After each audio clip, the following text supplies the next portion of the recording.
ሰበር ዜና ታህሳስ 28 የተሰሙትን አንኳርና ሰበር መረጃዎችን ወደናንተ የማደርስ ይሆናል።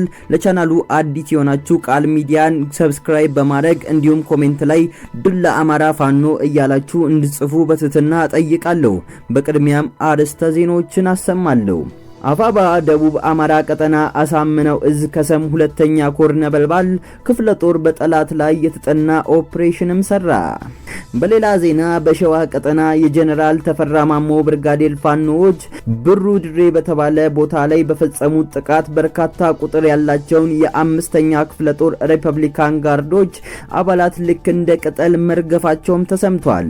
ሌላ የድል ዜና መሰማቱም የተገለጸ ሲሆን በሳይንት አንጅባር ከተማ ነሆር ሜዳ ላይ የነበረው የአገዛዙ ወታደራዊ ካምፕ አጥቢያውን እንዲሁም ሌሊቱን መውደሙም ተገልጿል። የአማራ ፋኖ ኃይል አፋባሃ ምስራቅ አማራ ቀጠና ምኒልክ እዝ የሆኑት ንጉስ ሚካኤል አሊኮር ሰራዊት በተለያዩ ግንባሮችም ድል ማስመዝገቡም ተነግሯል። ይህንን ጨምሮ የተለያዩ የድል ዜናዎችን ይዘናል። ከዜናዎቻችሁ ጋር አብራችሁን እንድቆዩ እንጋብዛለን።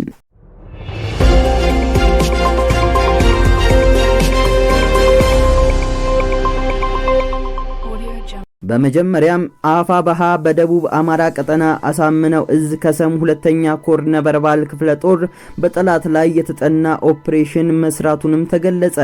ለቃል ሚዲያ እንደደረሰውም ከሆነ የጠላትን ቅስም በመስበር የሚታወቀው የአማራ ፋኖ ብሔራዊ ኃይል ደቡብ አማራ ቀጠና አሳምነው እዝ ከሰም ሁለተኛ ኮር በባልጪ ከተማ ላይ በመሸገው የአብይ አህመድ ሰራዊቱ ላይ አስደማሚ የሌሊት ኦፕሬሽንም ሰርቶ አድሯል።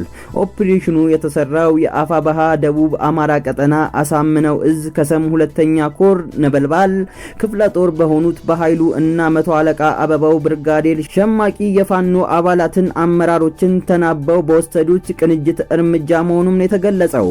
በህዝብ ቅቡልነትን ያጣው የአራጁ የአብይ አህመድ ዙፋን አስጠባቂ ሰራዊት በየጊዜው የሚደርስበት ከባድ የፋኖ ምት በሚዲያ ፕሮፓጋንዳውን ለመቀልበስ በማቀድ የፋኖ አባላቶችን እና አመራሮችን የሚገኙበት ቦታ በሌሊት ለመክበብ ያሰላሰለውን እቅድ ተከትሎ ነበረ ፋኖ የሌሊት ኦፕሬሽኑን ቀድሞ ላለመቀደም መስራቱ የተነገረው።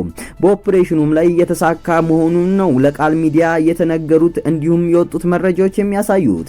ታህሳስ 27 ማለትም በትናንትናው ዕለት የተሰሩት የአማራ ፋኖ ብሔራዊ ኃይል ደቡብ አማራ ቀጠና አሳምነው እዝ ከሰም ሁለተኛ ኮር ነበልባል የሆኑት ለማፈን የተንቀሳቀሰ በነበረው የአብይ አህመድ ዙፋን አስጠባቂ ሰራዊት ላይ ከምሽቱ 4 ሰዓት ከ35 ላይ ሁለቱ ብርጋዴሮች ተናበው በወሰዱት የሌሊት ኦፕሬሽን በርካታ ምልምል ሰራዊት ሙትና ቁስለኛ ሆኖም አድረዋል። ፋኖን የቦምብ ጥይት እና ናዳ መቋቋም ያቃተው የብርሃኑ ጁላ ግትልትል ሰራዊትና ሙትና ቁስለኛውን እንኳን መሰብሰብ ሳይችል እግሩ ወደ መራው እግሬ አውጪኝ በማለት ተበታትኖም ፈርጥጧል። በልዩ ጥበብ ኦፕሬሽናቸውን ያሳኩት የነበልባል ክፍለ ጦር የኃይሉ እና መቶ አለቃ አበባው ብርጋዴር ሸማቂ የፋኖ አባሎችና አመራሮች ስራቸውን እንደጨረሱ በሰላም ወደ ምሽጋቸውም ተመልሰዋል።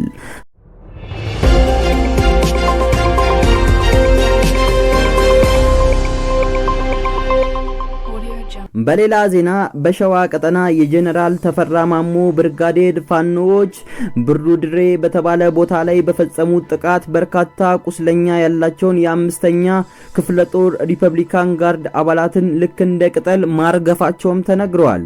ለቃል ሚዲያ እንደዘገቡትም ከሆነ ውጊያው አገዛዙ አሉኝ በሚላቸው የሪፐብሊካን ልዩ ኮማንዶዎችና በፋኖ ኮማንዶዎች መካከል የተደረገ የኮማንዶ ለኮማንዶ ውጊያ የነበረ ሲሆን በዚህም የፋኖ አባላቱ ሳንጃ ነቅለው በጠላት ደረት ላይ ከመሰካት ጀምሮ ባካሄዱት እልህ አስጨራሽ ትንቅንቅ ድር እንደተሻማ መቀዳጀታቸውም ለቃል ሚዲያ ለማረጋገጥም ተችሏል።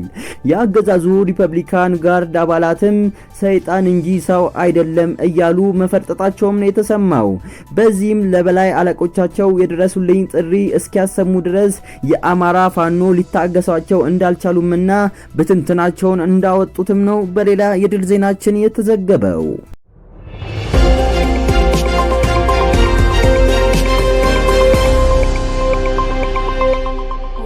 በሳይንት አጅባር ከተማ ነሆር በሚባለው የነበረው የቀድሞ የአገዛዙ ካምፕ አጥቢያ ላይ ሌሊቱን መውደሙም ተገልጿል።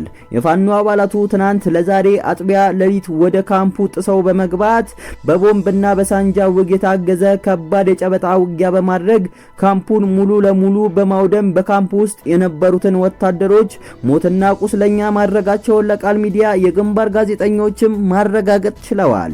በተያያዘም ዜና ለጋምቦ ወረዳ መቀመጫ ከሆነችው ከገነቴ ከተማ በቅርብ ርቀት ፋኖ በፈጸመው ደፈጣ ጥቃት የ801ኛ ኮር ወታደሮች ከሚሊሻና አድማ ብተና ጋር ሆነው በተሽከርካሪ እየተንቀሳቀሱም ሳለ እዛው እንዳለ ከባድ እልቂት እንደደረሰባቸውም ተገልጿል።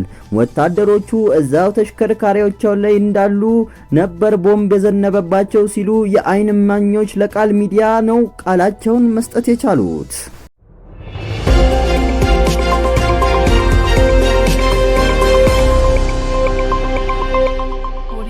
በመጨረሻ እዛ የአብይ አህመዱ ሰራዊት እንደሚናገረው ከሆነ ለምርጫ ቦርዳችን የሚሆነውን በቂ ዝግጅት እያደረግን ነው የሚል ዲስኩሩን ሲደሰኩር ይሰማል።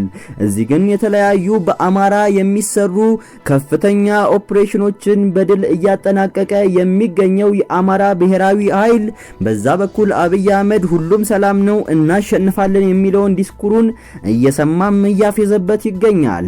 በሌላ የመጨረሻ የድል ዜናችን የአማራ ፋኖ ብሔራዊ ኃይል አፋባሃ ምስራቅ አማራ ቀጠና ምኒልክ እዝ የሆኑት ንጉስ ሚካኤል አሪኮር ሰራዊት በተለያዩ ግንባሮች ላይ ድልም ማስመዝገቡ ተገልጿል።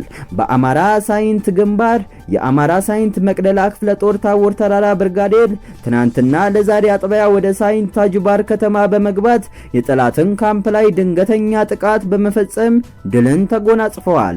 በተለምዶ ነሆር ሜዳ ተብሎ የሚጠራው ስፍራ ላይ የሚገኘው የጠላት ካምፕን በመጠጋት በተከታታይ ቦምብን በመጣል ጠላትን በታትነው በጨበጣ ውጊያ ቀሪውን እየተከታተሉ በመደምሰስ የቻሉትን የታቦር ተራራ ብርጋዴር አሰናብተው ሌሊቱን ታሪክ ሲሰሩም አድረዋል። በሌሊቱ ኦፕሬሽን የጠላት ካምፕን መውደሙም ነው የተገለጸው። በርካታ አባላቶቹ ሙትና ቁስለኛም ሆነው ነው ያደሩት። ቁጥራቸው ቀላል የማይባል የጠላት ኃይል አባላት እንዲሁም ሳይንት አጅባር የመጀመሪያ ደረጃ ሆስፒታል መግባታቸውም ተረጋግጧል። በተያያዘ መረጃም በለጋምቦ ግንባር ላይ የሳጅን አሊ አባናደው 3ኛ ክፍለ ጦር አህመድ አቀስታ ሻለቃ ለጋምቦ ወረዳ ውስጥ ገነቴ ከተማ አቅራቢያውን በጣለው ደፈጣ በጠላት ላይ ከፍተኛ ሰብአዊ ጉዳትም ማድረሱ ተገልጿል።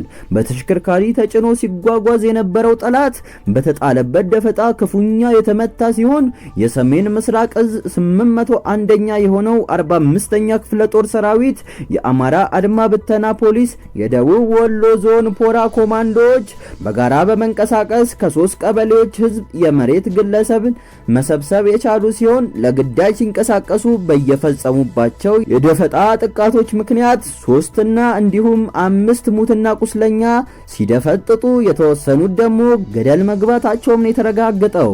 የሟቾቹ እና ቁስለኛ ቁጥር ከዚህም በላይ እንደሚጨምር ነው ለቃል ሚዲያ የገለጹት የፋኖ አመራሮች የጠቆሙት።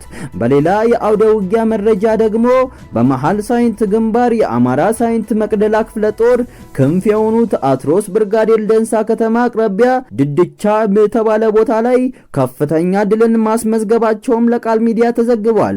በሁለት ፓትሮሎች ተጭኖ ሲጓዝ የነበረው ጠላት መብረቃዊ ጥቃት ተፈጽሞበት አፈር ከድቼ መብላቱም ነው የተነገረው። ከፓትሮሎቹ ውስጥም ከነበሩት የጠላት ኃይሎች አባላት ውስጥ የተረፈ እንደሌለ የወታደራዊ ምንጮቻችን ነው የጠቆሙት። መድፈኛው ድልና ነጻነት ለአማራ ትግል ይሁን እያሉ ከፍተኛ ድልን ለመጎናጸፍም እንደሚያስችላቸውም አያይዘው ገልጸዋል። ውድ የአማራ ፋኖ ቤተሰቦች ይህንን ቻናል ሰብስክራይብ የምትለዋን በተን በመጫን ሌላ ትኩስና ሰበር መረጃዎች ሲደርሷችሁ አብራችሁን እንድትቆዩ እንጋብዛለን። እንዲሁም በኮሜንት ድል ለአማራ ፋኖ፣ ድል ለተጨቆነው ህዝብ እያላችሁ የአማራ ፋኖ ቤተሰብ በመሆን ድላችንን አብረን ወደፊት እንድናስጉዝ እየጋበዝኩኝ እኔ ለዛሬ ከወዲሁ እንዲሰናበታለሁ።